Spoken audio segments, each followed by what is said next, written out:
Hey guys, back on the Ram 5500, getting ready to get the turbo back in here. Just wanted to show you real quick. I kind of wanted to remove the battery with the battery box, but I don't need to. The real problem is going to be this heater grid solenoid that's right here. So I just wanted to show you, and not too crazy to get it off.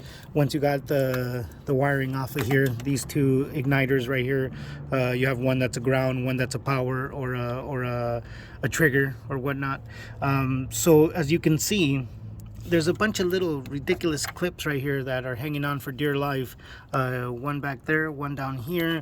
Once you're able to get those off and pop these off of here, this one also goes to the negative battery cable. Oh, remember also guys, the batteries are disconnected through this whole, the negative on both batteries are disconnected through this whole repair.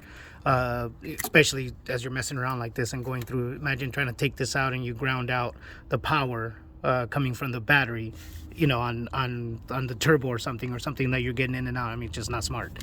But so as you can see, these are out.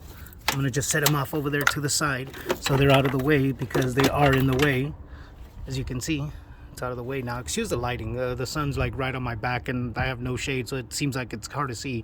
But already started loosening up this 13mm nut right here, just so it can get out of the way.